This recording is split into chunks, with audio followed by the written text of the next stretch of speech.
I'm starting now. Okay, so I've got complex PTSD from surviving to thriving. And what I'm doing is reading chapter 6 of this book.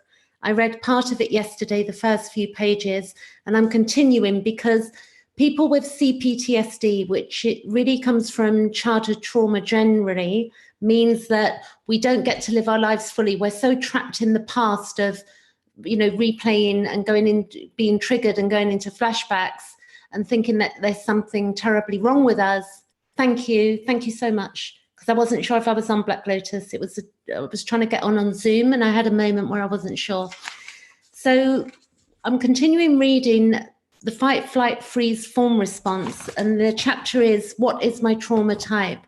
And the more we understand about what type we are, and meaning the fight, what type we're using, whether we're using the fight, the flight, the freeze or the fawn, or a couple of them, then we can begin to help ourselves to understand and heal that part of us that reacts, in ways that we don't like ourselves and which makes us punish ourselves. So it really is psychoeducation that takes us to the next level. So it's really important this information is out there. So I'm going to continue from where I left yesterday. And if you want to see the first part of this video, go back to the video that I played made yesterday. And then below here, very important with C-PTSD, is you need to understand 13 steps for managing flashbacks. And then there are 14 inner critic attacks that people with C-PTSD play out. And that list is also below. It's from Pete Walker's website. And you can download a copy because they're both on PDF from that website and print them off and carry them with you. It's not all or nothing in healing. It's a process of psychoeducation and also a process of, maybe therapy and other modalities. But self-care will come from understanding ourselves. It's not going to come through, it's not just going to come from one source. It's going to come from many sources, as it did for me. Thank you, Thomas. I see you there. So the thing is that I found that, it was really when I had a breakdown in 2016 that I began to really search for what was going on with me. I didn't understand that I had C-PTSD, which is not a disorder. It's a response to events from the past that have not been processed fully and unhealed. And if you've had very early trauma, like my trauma started around 3 years old, so I've got no memory recall of events before that lead back to any happy events before the moment of my abuse started. So for people will be at different levels because of this, meaning that some people's abuse might have started later, be it physical, verbal, or sexual. It might have started later in life, but it's still as damaging. But for many, I felt quite sad for myself. For a moment, I was feeling sorry for myself a few days ago. I read a book, it's called Trauma and the Soul, and or reading it, and it explained, that when the soul is shattered and that there's no pre-memory of, no abuse, that you've got nowhere to go. So I'm incredibly proud of myself that I've kept going through my life, that I've done this work and that I'm speaking up. And, through Pete Walker's book, I've lost all my toxic shame. I've been able to grieve properly, healthy anger. I had big fights with my own inner critic until I really, I've got it down to such a point now that I don't spend much time with my inner critic. I'm very fierce and I've got a lot of love for my inner child. I'm a mother to my inner child, and I will stand up for her where she needs to be stood up for. So we learn and we grow as we go. And I'll start reading and I'll look to see if anybody comments as I go. So this is chapter 6, recovering from a polarized fight response. So we have fight, flight, freeze, fawn. So he's saying here, recovering from a polarized fight response. He says, I agree with the widely held notion that extreme narcissists and sociopaths are untreatable. Typically, they are convinced that they themselves are perfect and that everyone else is the problem. Fight types who are not true narcissists, however, benefit from understanding the costly price they pay for controlling others with intimidation, criticism, and sarcasm. Some who I worked with eventually saw how their aggressive behavior scared away their potential intimates. Once One survivor also realized that although her partner stayed, he was so afraid and resentful of her demandingness and irritability that he could not manifest the warmth or real liking that she so desperately desired. I have also helped a number of fight types understand the downward spiral and alienation that comes from being over-controlling. It looks like this excessive use of power triggers a fearful emotion, withdrawal in the other, which make the fight type even more abandoned. In turn, he becomes more outraged and contemptuous, which then further distances the intimate relationships, he means. This once again increases the fight type's rage and disgust, which then creates increasing distance and the withholding of warmth and infinitum. Fight types, so the fight, flight, freeze, fawn, fight types benefit from learning to redirect their rage towards the awful childhood circumstances that cause them to adopt such an intimacy-destroying defense. So we've got to realize that these are defense systems that, because of arrested development, it means that we basically have been conditioned into this behavior, which is very unfortunate. And unless we understand it, we stay stuck in that and we play that out all of our lives. So understanding these responses, we can then begin to identify, oh, this is what I'm like, this is what I'm doing. And then we can catch ourselves. And along with therapy and other things, we begin to heal that wound. And it takes a lot of grieving as well and some healthy anger.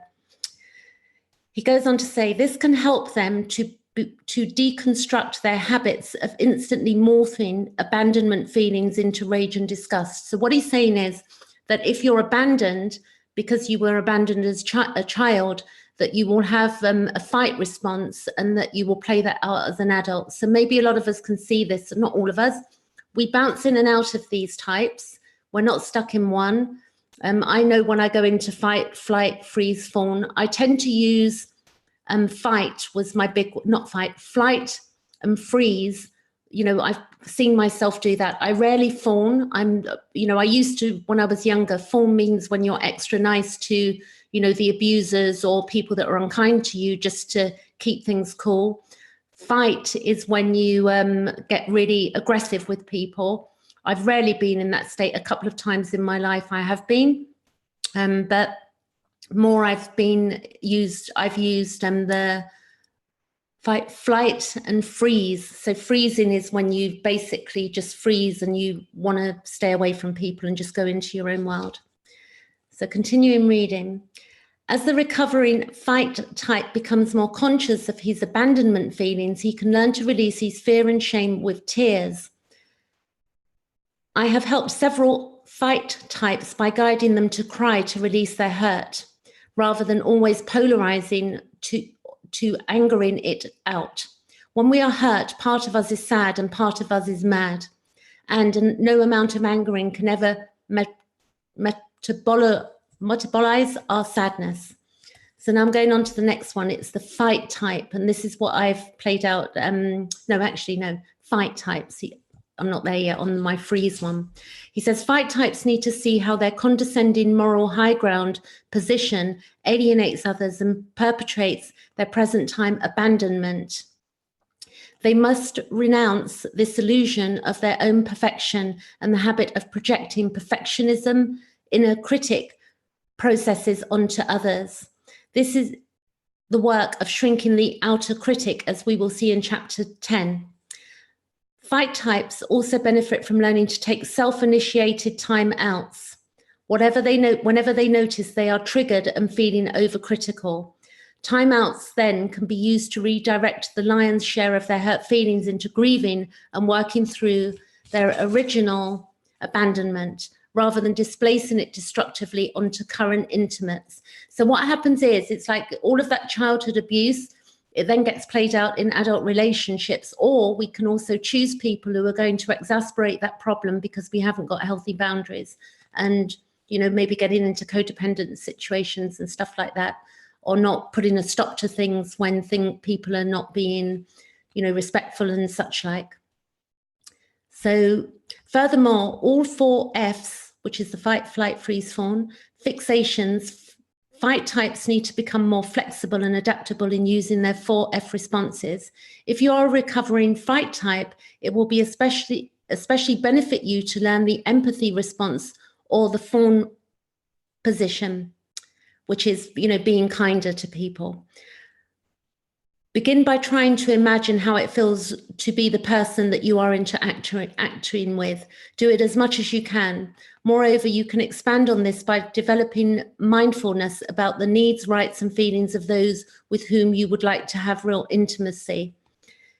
In early recovery, you can fake it until you make it, for without practicing consideration for the other and without reciprocity and without monologuing the intimacy you crave, you elude all. So the more we know, the more we can begin to change. I'm going to continue reading.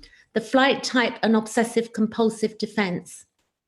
Extreme flight types are like machines with the switch stuck in the on position. Flight types. They are obsessively and compulsively driven by the unconscious belief that perfection will make them safe and lovable. So that's the one I played out here, the flight type. They rush to achieve. They rush as much as in thought and obsession, and they do in action compulsion. So they're, it's continuously, not feeling your feelings and being busy and not, being obsessive as well. As children, flight types variably respond to their family trauma as hyperactive continuum.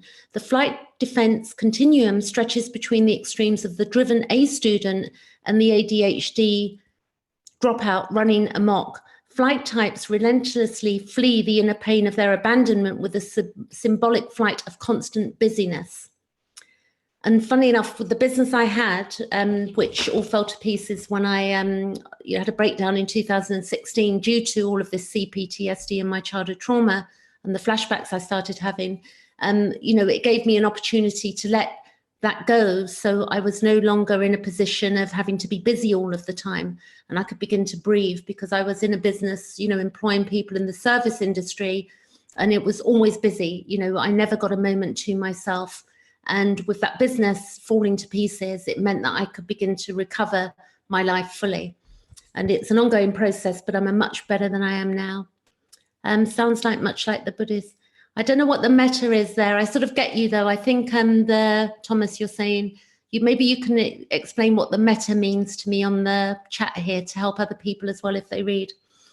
So now he's going on about left brain disassociation. When the obsessive compulsive flight type is not doing, she is worrying and planning about doing.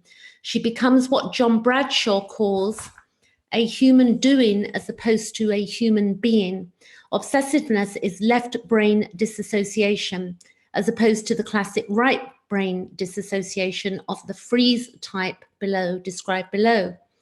Left brain disassociation is using constant thinking to distract yourself from underlying abandonment pain.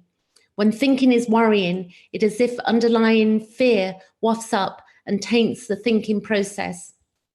Moreover, if compulsivity is hurrying to stay one step ahead of your repressed pain, obsessing is worrying to stay one level above underlying pain. So I was always worrying about what was going to happen, and I was always worrying about, just anything and everything. I was worrying about my health. I was worrying about the business. I was worrying about money. So, it's interesting how life, okay, so I just see Thomas A says, loving kindness, it is the reference to something you read a paragraph back. Oh yeah, I get you. I think when I'm reading this, I'm sort of partly paying attention, but I get you. So continue reading. As a flight type myself, this is Pete Walker saying this, not me, but I am a flight type, or I have been. As a flight type myself, I sometimes find myself obsessively worrying through my outline just before a lecture. I do it in part to stay buoyant above my performance anxiety, a subject of the abandonment fear. In my early days of teaching, I would also employ a compulsive defense and pace as I anxiously searched my brain for a missing word. Sometimes I would even scramble frantically through the dictionary to find it. Unconsciously, it was like I was searching for a safe place beyond the gravity of my anxiety. Flight types are also prone to becoming addicted to their own adrenaline. Some recklessly and regularly pursue risky and dangerous activities to jumpstart the adrenaline high. Flight types are also susceptible to the process of addictions, of workaholism and busyholism.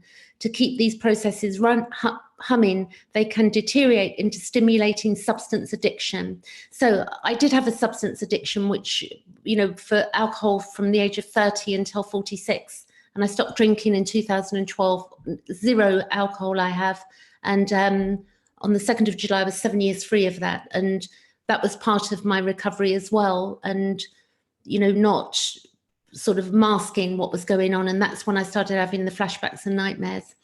And Thomas says there's a type of meditation called metta meditation that is based on putting oneself in the position of others, rather actively developing empathy. Yes, and I agree, because, you know, there's a lot, I think there's a lack of empathy in this world, and particularly for people who've got, you know, this C-PTSD. But I do think as well that eventually that the more knowledge that's going around out there, that people, you know, we've got 1 in 3 girls that go through sexual abuse, violence and verbal abuse and emotional abuse, and 1 in 5 boys on average. That's from the statistics of Pete Walker's book. I don't know what they currently are, but that talks to me that there's 7.5 billion of us, so that's probably half the population. And I would say that everybody's been through some trauma or another, and it's, you know, really helping each other to heal this through, you know, being able to not have toxic shame and think that there's something wrong with us. Because I think the fact that we're not able to speak about it, or being told that we've just got to forgive and let it go in spirituality, it really messes with people's heads and stops the healing happening in society. So Lotus says, Black Lotus says, happy anniversary. Yes, never again. That's the plan.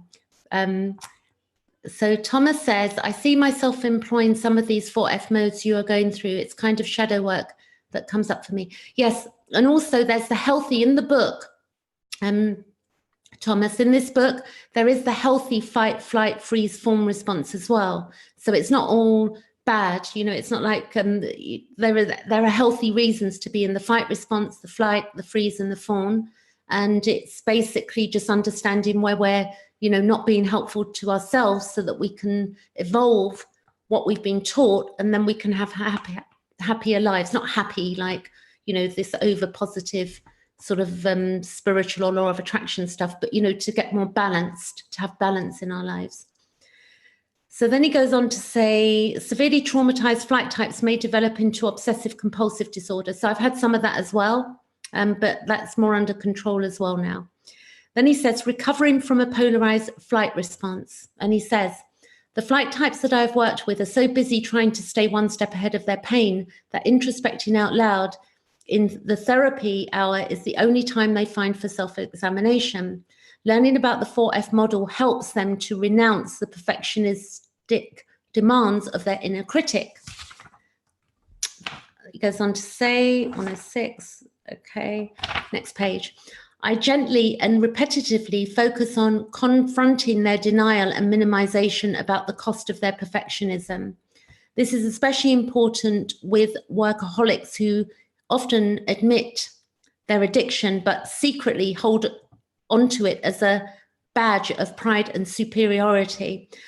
Flight types can get stuck in their head by being over analytical. Once a critical mass of understanding C-PTSD is achieved, it is crucial for them to start moving into their feelings. Sooner or later, they must deepen their work by grieving about their childhood losses. So what happened for me was, when I had my, you know, breakdown, I then ended up grieving. I basically did stay in bed for, not constantly, but, you know, I withdrew from the world, and I healthy anger, and, you know, basically I did grieve. There were lots and lots of tears, and that was the best thing I've ever done for myself, looking back. And hopefully, you know, you guys out there watching do get that time, because I don't think society's set up to really help people with C-PTSD. There's so much expected of people that they don't have the time to heal properly, and they're just on the hamster wheel of life. And, you know, eventually, if we don't do this work, it does lead to a breakdown at some point. And that's not to be negative, but I've seen it with a lot of people who are my age, around late 40s, 50, who, you know, basically things do begin to crumble because they've tried all sorts of things like spirituality or modalities that don't really, you know, deal with the real issue. Okay, continuing reading. So he says, self-compassionate crying is an unparalleled tool for shrinking the obsessive perfectionism of the critic and for getting rid of the habit of compulsive rushing. As her or his recovery process progresses, the flight type can acquire a gearbox that allows her to engage life as a variety of speeds, including neutral. Neutral is especially important for flight types to cultivate. So the other thing I've done is that the last year, as I've slowed down in myself and that business, you know, had to go and whatever was going on with me, I've learned now, like, you know, I walk around, I take pictures of flowers during the day, not every day, but it's summer now. I've been taking pictures of flowers. I go and have a coffee. I'm a lot slower than I used to be. I'm not rushing around thinking I've got to be this perfect person, being successful in business and wearing this badge of honor to the world. You know, this badge of honor is really just, you know, it's useless if we're not feeling healed inside. And really the relationship that we're having is with ourselves. It's not with, you know, we have relationship with other people, but the most important relationship is the one ultimately that we have with our inner selves and our inner child. Black Lotus says we start breaking down without any therapy. Yes, so therapy, but the book also, I found the book Black Lotus, I think in 2017, and my therapy didn't start until September 2018, and it was for 1.5 years. And it's at a clinic in London where the psychotherapists study, and I was really pleased. The centre I go to, Carl Jung and Freud are honorary members, or not members now, but of that unit, and it's about 15 minutes from Freud's last home in central London as well. So I feel it's done me a lot of good, I can tell you. It's just like so Black Lotus says, just like the narcissists and the cluster B when they get older. Yeah, so if we don't deal with it, we just end up, you know, I mean, I don't know. It's like, thank God that I'm dealing with it, because it's so damaging, childhood trauma, that there's just so many things that need to be dealt with in reality. So going on, he says, if you are a flight type, there are a plethora of self-help books, CDs and classes that can help you learn to relax and decrease the habit of habitual doing. This is so essential because you can get so lost in busyness that you have difficulty seeing the forest from the trees. This makes you prone to prioritizing the wrong tasks and getting lost in inessential activities.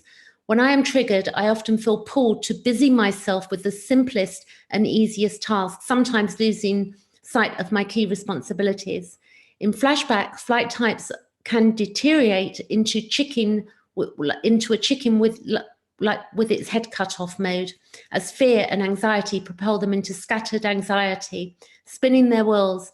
They can rush around aimlessly as if motion itself is the only thing that is important. At such times, the flight types can rescue themselves from panicky flight by inverting an old cliche into don't just do something, stand there. And by stand there, I mean stop and take some time to become centered and to reprioritize. To accomplish this, I recommend 3-minute mini chair meditations if you are a flight type. You can enhance your recovery greatly by giving yourself a few of these each day. And you can start a chair meditation by closing your eyes, gently ask your body to relax and feel each of your major muscle groups and softly encourage them to relax. Breathe deeply and slowly. But I will say, when my fight response going into flashbacks is much better than it used to be. Like I could go into a flashback, get triggered and be there for days. And now I'm there, I can be in a flashback for half an hour and I pull myself out. And I also don't sit on my own. I'll call a friend and say, I'm having a flashback and I need to speak. and I speak to people who understand what I'm going through, because if we speak to people that don't, they're going to tell us to let it go and we should just forgive or whatever, and that's just going to make us worse and trigger us even more. So we have to be mindful of, you know, who we're speaking to whilst we're healing. So let's see. So tears, yes, Thomas, tears are very, very healing, and they get rid of chemicals, I believe, from the body that, you know, toxins in the body. And Black Lotus says, just like I've already read yours. Okay, back to reading. He says here, finally, there are numerous flight types who exhibit symptoms that may be diagnosed as minor bipolar disorder. This issue is addressed in length in chapter 12 of this book. The freeze type and the dissociative defense. So now he's going on about freeze, and this is the other one that I've used as well, going into freeze. And I know what puts me into freeze. So there's certain people that I need to, you know, not be around, and then I don't go into freeze. So the freeze response, continuing reading, also known as the camouflage response, often triggers a survivor into hiding, isolating, and avoiding human contact.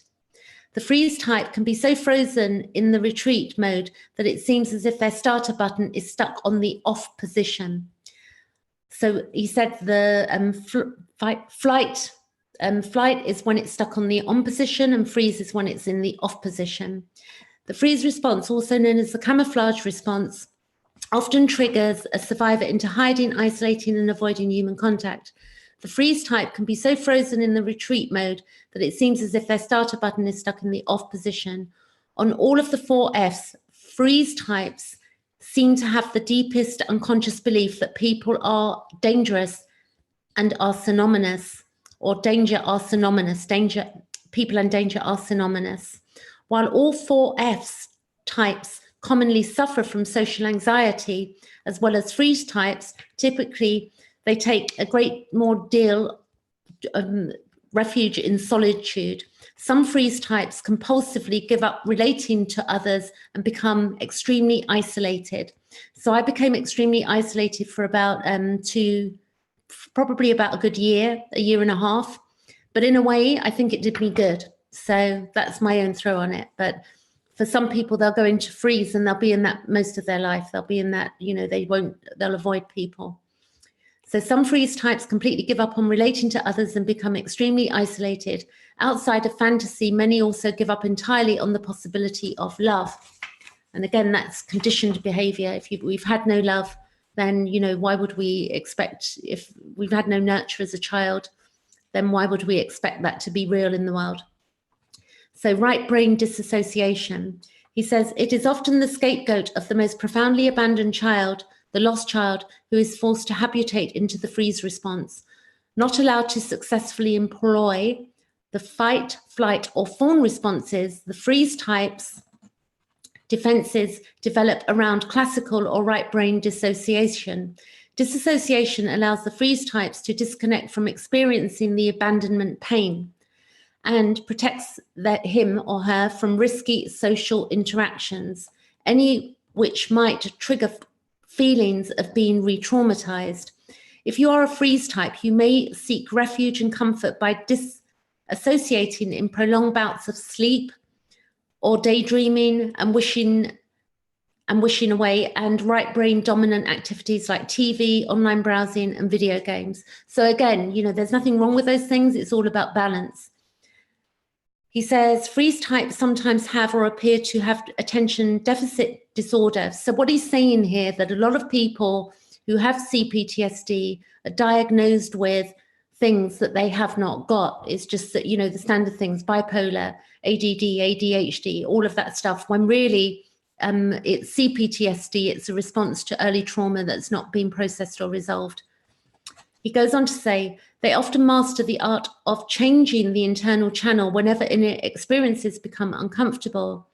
When they are especially traumatized or triggered, they may exhibit a schizoid-like detachment from ordinary reality. And in the worst case scenarios, they can decompensate into schizophrenic experiences like the main character of the book, I Never Promised You a Rose Garden. I don't know that book, but that's what he says. So then recovering from a polarized freeze response. So he says recovery from freeze type involves 3 key challenges. First, their positive relational experiences are few, if any. They are therefore extremely reluctant to enter into any type of intimate relationship that can be transformative. They are even less likely to seek any aid or therapy. Moreover, those who manage to overcome this reluctance often spook easily and quickly terminate. Second, freeze types have 2 commonalities with flight types. They are less motivated to try to understand the effects of their childhood traumatization. Let me just see if that's right. Fight, sorry. He says, second, freeze types have 2 commonalities with fight types. They are less motivated to try and understand the effects of their childhood traumatization. Many are aware that they have a troublesome inner critic or they are in emotional pain. Furthermore, they tend to project the perfectionism demands of the inner critic onto others rather than onto themselves. This survival mechanism helped them as children to use the imperfections of others as justification for isolation. In the past, isolation was smart, safety-seeking behavior. Third, even more than workaholic flight types, freeze types are in denial about the life-narrowing consequences of their singular adaptation. Some freeze types that I have worked with seem to have significant periods of contentment with their isolation. I think they may be able to self-medicate by releasing the internal opioids that the animal brain is programmed to release when in danger so great that death seems imminent. Internal opioid release is more accessible to freeze types because the freeze response has its own continuum that culminates with the collapse response. The collapse response is an extreme abandonment of consciousness. It appears to be an out-of-body experience that is the ultimate disassociation. Interestingly enough, I have out-of-body experiences sometimes when I sleep. They used to be a lot more regular early on in my life, and then they dissipated for some time. So now I get them very occasionally. I have out-of-body experiences as I drop off to sleep and see my body like floating around the room, or I feel I'm still awake doing something. He goes on to say, the collapse response to an extreme abandonment of consciousness, it appears to be an out-of-body experience that is the ultimate disassociation. It can sometimes be seen in prey animals that are about to be killed. I have seen some nature films of small animals in the jaws of a predator that show it letting go so thoroughly that its death appears to be painless. So what some animals do as well, they'll do that in the wild. They'll go into a complete freeze so that they appear to be dead, so that whatever's trying to eat them or attack them, just thinks they're dead, and they might walk off and, and then they get to escape. So, little children do that as well with abuse and trauma. They switch off and they actually do, have these out-of-body experiences and may see the abuse, like they're watching the abuse rather than experiencing the abuse. It goes on to say, however, the opioid production that some freeze types have access to only takes the survivor so far before the properties no longer function. Numbed out contentment then morphs into serious depression. This in turn can lead to addictive self-medicating with substances like alcohol, marijuana, and narcotics. Alternatively, the freeze types can gravitate toward ever-escalating regimes of antidepressants and I can't say that word. It's a form of medication. So I also suspect that some schizophrenics are extremely traumatized freeze types who disassociate so thoroughly that they cannot find their way back to reality. So, you can see here a lot of people are labeled with things that they probably don't have, and it's that C-PTSD needs healing. Continuing reading, he says, several of my freeze type respondents highly recommend a self-help book. He says, I highly recommend a self-help book by Suzette Boone entitled Coping with Trauma-Related Disassociation. This book is filled with very helpful worksheets that are powerful tools for recovering. More than any other type, the freeze type usually requires a therapeutic relationship because their isolation prevents them from discovering relational healing through a friendship. That said, I know of some incidences where good enough relational healing has come through pets and the safer distance type of human healing that can be found in books online and inherent in groups. So thank God for Facebook, because I think, you know, in some of the groups, I mean, some of Facebook we know is, you know, a bit nuts, but and not helpful, but there are other parts of Facebook or social media that are really helpful for people that are going through this, because there are groups on Facebook. I do have a ladies group for anxiety and PTSD. So if you watch this and you want to join that group, you can all find, you know, come to my page and find me over there. And the reason it's for ladies is because then we can discuss ladies' subjects. And for the men, I do know a few healing anxiety PTSD groups that that I know of, that I'm in. So if you want to know what they are, then I'm happy to tell you. And they're good groups, you know, they're supportive, there's no nonsense. So continuing reading, he says here, Phyllis, a self-proclaimed couch potato, began therapy with me with a great deal of ambivalence. Her third brand of antidepressants no longer worked, and her daily pot use was making her increasingly paranoid. Fantasies of dying were becoming more and more frequent and morbid. She told me, I know therapy won't help, but I'm afraid my husband is going to leave me. He says I'm starting to scare him. Phyllis managed being married because her husband paid the bills and left her alone with her TV shows, science fiction books, and online browsing. Additionally, he was a workaholic and rarely around, and gone in the computer when he was at home also. In our therapy, trust building was a long, gradual back and forth process. This is not uncommon with many survivors, regardless of their 4F types. Phyllis' dark sense of humor was a saving grace and helped her weather my psychoeducation. And this is what we're doing here. This is psychoeducation. I'm not a therapist. I'm somebody who's just been through the mills, understand it. I get it. I see the suffering out there, and, you know, enough is enough. It's like reading this is going to help people. So I'm going to continue. He says, she frequently met my attempts to link her current suffering and her awful childhood with sarcastic rebuttal. Fortunately, growing up in New York, she gave me some resilience to sarcasm. I was willing to weather her sardonic sense of humor because there was no mean-spiritedness in it. And he goes on to say, eventually I was able to help her direct the angry part of her sarcasm at her bullying family. With that, my psychoeducation began to seep in with a ring of truth. She gradually began to angrily vent about her father's sexual abuse, her mother's silent collusion, and all of the family using her for target practice.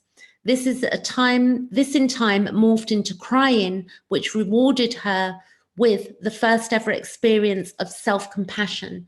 So with those tears, then we go to that inner child and we get to a point of self-compassion. And I have so much compassion for my inner child now, and I'm very protective of that inner child.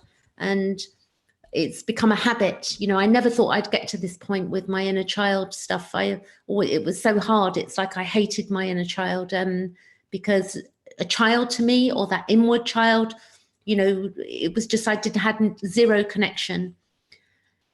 I did not have a childhood, basically. So I didn't even know what a child needed or desired, but now I get it. They need nurture, they need care, and they need love. And that's all children, even if they're not ours. You know, all children need that love. He says, she gradually began to angrily vent about her father's sexual abuse. I just read that bit. So next bit. It was not until we reached this stage some years into the therapy that Phyllis got a glimpse of the vicious inner critic that persecuted her.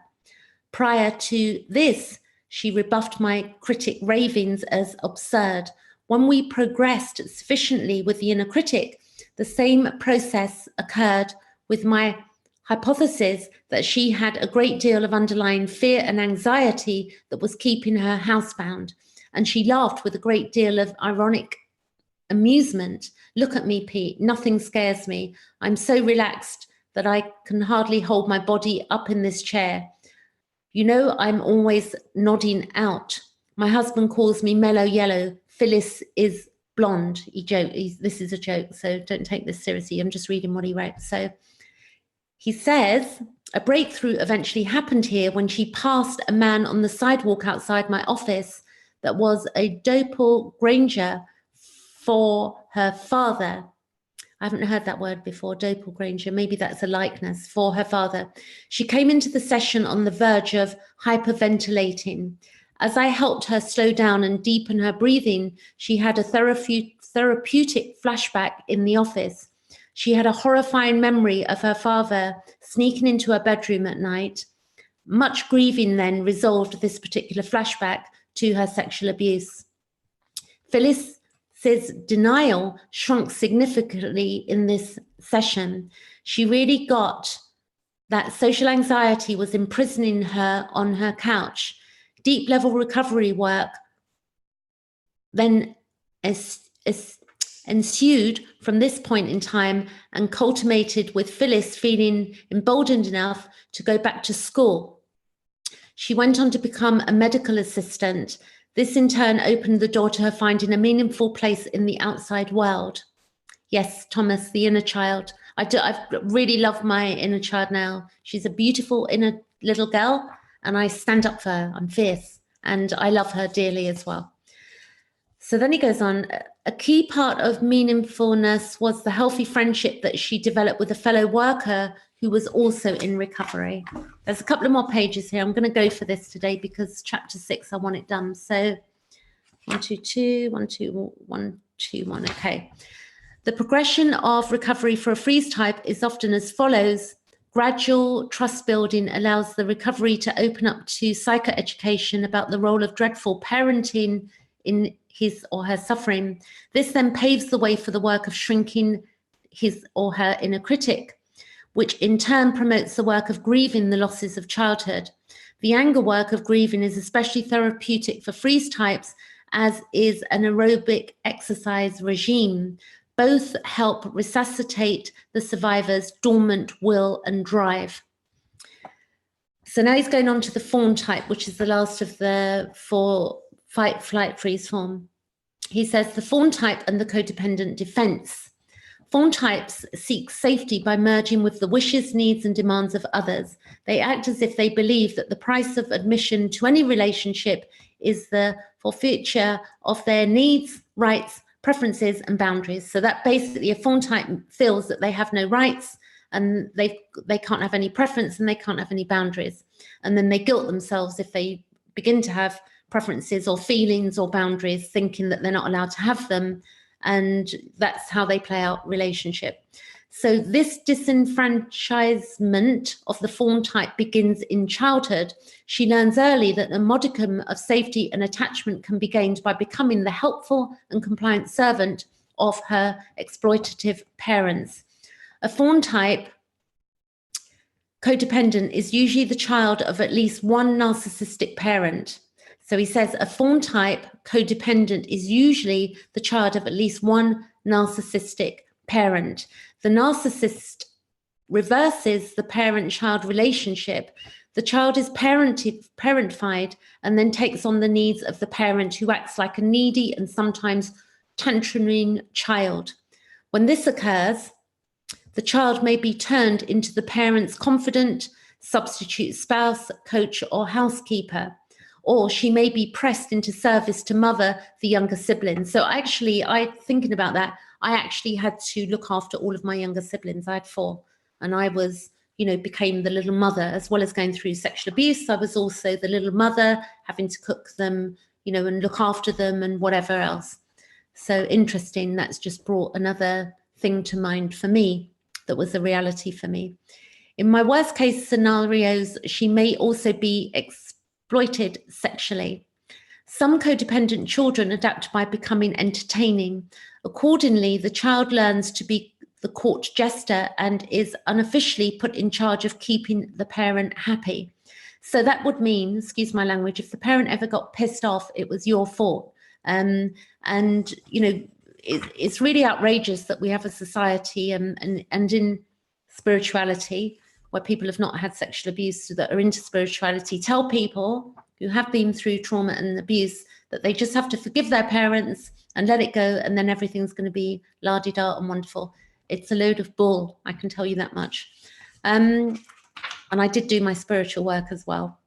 So pressing a child into codependent service usually involves scarring and shaming the child out of developing a sense of self.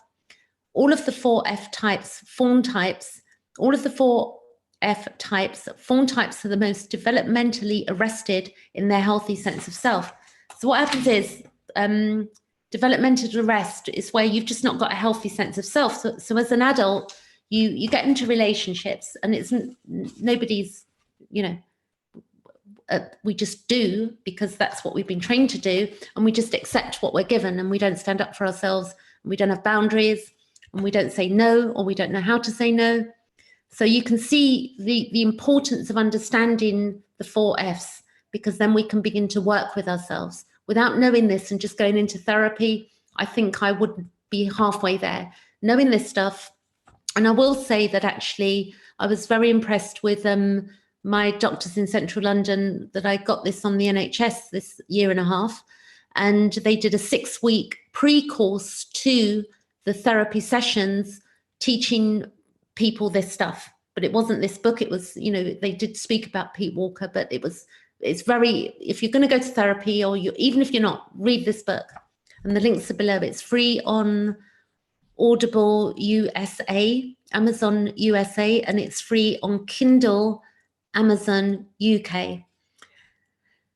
So then he goes on, recovering from a polarized fawn response. Fawn types typically respond to the psychoeducation about the 4Fs with great relief. This eventually helps them to recognize the repetition compulsion that draws them to narcissistic types who exploit them. The codependent needs to understand how he or she gives him or herself away by over-listening to others. Recovery involves shrinking her characteristic listening defense, as well as practicing and broadening her verbal and emotional self-expression.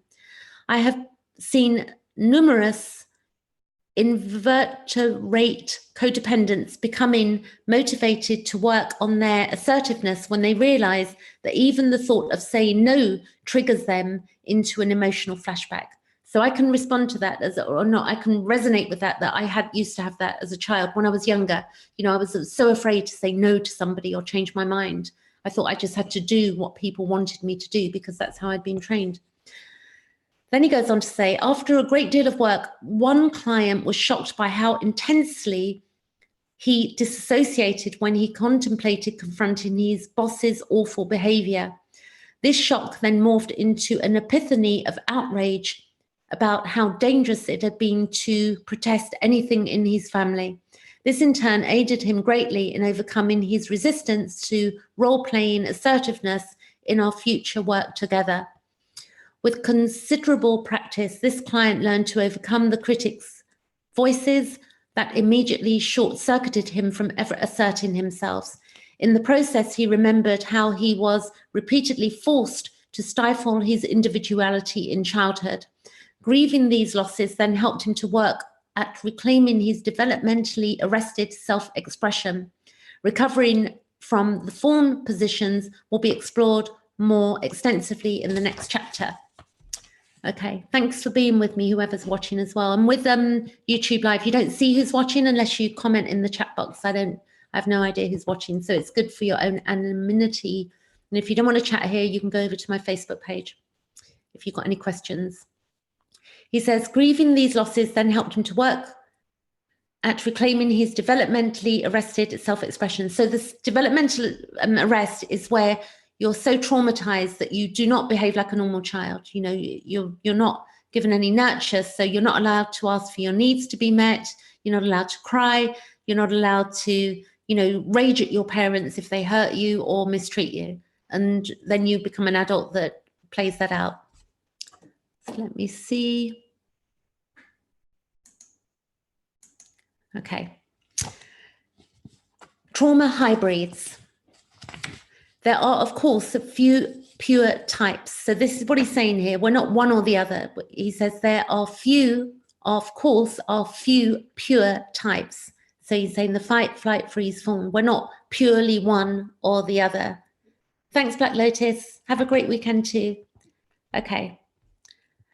I'm going to continue reading this a little bit, and then I think I've got 3 more pages here, and they're short. So there are, of course, few pure types. Moreover, each of us is on the continuum that runs from mild to extreme. Most trauma survivors also hybrids of the 4 Fs. Most of us have a backup response that we go to when our primary one is not effective enough.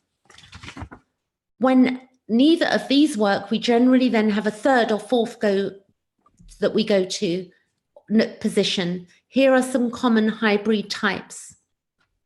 He says the fight fawn, so he's mixing them up now, the fight fawn hybrid. The fight fawn type responds with the charming bully described earlier. The type combines 2 opposite polarities of this relational style, narcissism and codependence. Narcissistic entitlement, however, is typically at the core of the fight fawn type. This type in the extreme can also be borderline personality disorder, BPD.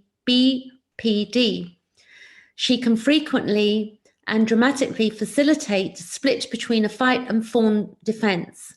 When a fight fawn type is upset with someone, she can fluctuate over and over between attacking and then declarations of caring in a single interaction.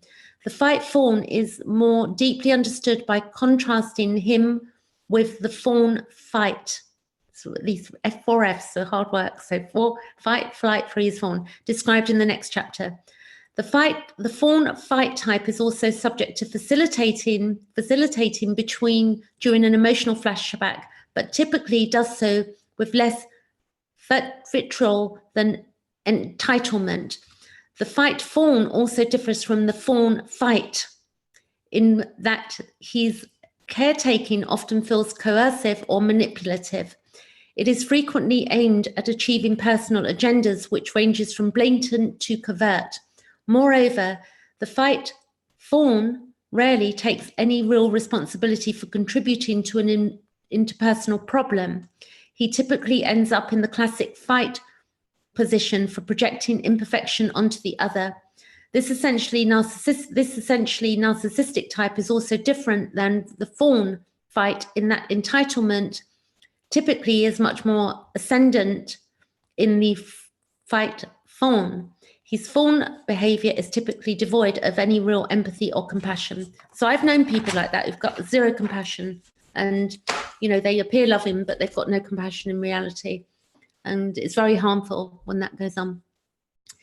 He says, I have worked with several clients who were unfairly labeled borderline by themselves or others. So we've got to really watch out here. I do know myself, people who say, oh, I'm borderline, or I've got, I'm ADHD or whatever they are, and they've not been diagnosed with it. They're basically calling themselves that. So we've got to be aware that we're not just labeling ourselves and C-PTSD is a response.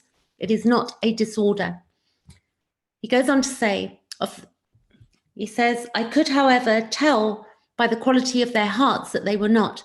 This was evidenced by their essential kindness and goodwill to others, which they always return to when the flashbacks resolved. They also exhibit this in their ability to feel and show true remorse when they hurt another, as we are all destined to do from time to time. Like being human, we're all going to hurt somebody sometimes. But if we're that we can see what's going on when we understand this. Unlike the true borderline who has a narcissistic core, they can sincerely apologize and make amends when appropriate. Another variant of the fight fawn is seen in the person who acts like a fight type in one relationship while fawning in another. An example of this is the archetypal henpecked husband who is a tyrant at work and who also stays at work all hours because he prefers the fight stance. This type occurs in reverse monster at home, the reverse being a monster at home and lovely lady in the office. So we all know people, and I've seen myself where I do certain things, like I can be horrible in one place and really nice in another, we've all, you know, we've all got our ways, but once we start seeing what's going on, we begin to develop healthy ways of reacting. And then he says, the flight freeze hybrid, the flight freeze hybrid. The flight freeze type is the least relational and most schizoid hybrid. He prefers the safety of do-it-yourself isolationism. Sometimes this type may be misdiagnosed as Asperger's syndrome. The flight freeze type avoids potential relationships re-traumatization with an obsessive compulsive dissociative two-step. Step 1 is working to complete exhaustion, and step 2 is collapsing into the extreme of vegging out and waiting until his energy reaccumulates enough to relaunch into step 1. The price for this type is no longer necessary safety, is severely narrowed existence. The flight freeze cul-de-sac is more common among men, especially those traumatized by being vulnerable in childhood. This then drives them to seek safety in isolation or intimacy-light relationships. Some non-alpha males survivors combine their flight and freeze defenses to become stereotypical technology nerds. Telecommuting is, of course, their preferred mode. Flight freeze types are computer addicts who focus on work for long periods of time and then drift off dissociatively into computer games, substance abuse, or sleep binging. Flight freeze types are prone to becoming porn addicts when in flight mode. They obsessively surf the net for phantom partners and engage in compulsive masturbation. When in freeze mode, they drift off into a right brain sexual fantasy world if pornography is unavailable. Moreover, if they are in intimacy-light relationships, he says light, L-I-T-E, intimacy-light relationships, they typically engage more with their idealized, lost it there, fantasy partners than with their actual partners during real-time sexual interactions. And the fight freeze hybrid. These types rarely seek recovery on their own initiative. A colleague of mine told me about a fight freeze type who was dragged into therapy by his wife. She complained that she was lucky to get 10 words out of him in a week. She was at the end of her hope, and if therapy did not fix him, she was filing for divorce. The husband was a computer engineer who telecommunicated and only left his home office for the bathroom breaks and meals, which were eaten separately from his wife. He bullied his wife into providing these meals according to a written schedule that he emailed to her. What a nightmare, eh? So he says, my colleague's initial hello to the husband was met with a scowl and a grunt. Intuitively, she kept the focus off him as much as possible, but such delicate attempt to make connection with him was rebuffed with sarcastic scorn. You expect me to fall for that phony smile. You're not going to shrink me with your psycho babble. My colleague, who is the most compassionate, non-intrusive person I know, was not able to crack the prickly fight shell that guarded this poor man's extreme social withdrawal. No miracle was performed, and my colleague said she was amazed in retrospect. He even lasted 20 minutes before he left in a wake of hostility and resentment. Okay, last page. I have met fight freeze types a few times in a similar circumstances. They were dragged into therapy under the threat of divorce. Each was like a character in the famous poem, The Autocrat at the Breakfast Table. I don't know what that poem is, but there you go. The fight freeze is a yin or passive narcissist. He demands that things go his way, but he is not much interested in having any human interaction. No one gets to talk at the table, not even himself, of course, unless someone needs to be put in their place. The fight freeze type is John Wayne couch potato, dominating family life with foul moods and monosyllabic grunts and curses. He is typically as untreatable as the extreme fight type mentioned earlier. So he says here we can do a self-assessment, and he says, I recommend that you self-assess your own hierarchical use of the 4 Fs. That try to determine your dominant type and hybrid and think about what percentage of your time is spent in each of these 4 F responses. You can also assess where you lie on the relevant continuums that stretch between the 2 extremes in each line of the chart below. Continuums of positive and negative 4 F responses: fight, assertiveness, bullying; flight, efficiency, drivenness; freeze, peacefulness and catatonia; and fawn, helplessness and servitude. And then he says recovery and self-assessment. As stated earlier, a key goal of recovery is to have an easy and appropriate access to all of the 4 Fs. So all of the 4 Fs are normal. When we get stuck in one, then we're in trouble. Or just, we're messing, we know when we have a problem. There are also 2 more continuums that can be used to assess this. The degree to which we are balanced along each of these reflects the degree of our healing. The flight-fawn continuum of healthy relating to others. Healthy relating occurs when 2 people move easily and reciprocally between assertiveness and receptivity.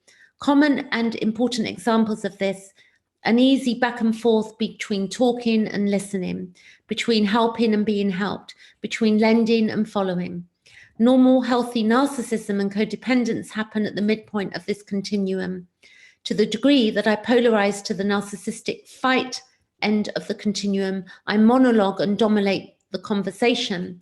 To the degree that I polarize to the codependent fawn end, I get stuck in the listening defense, hiding from the vulnerability of showing what I think and feel.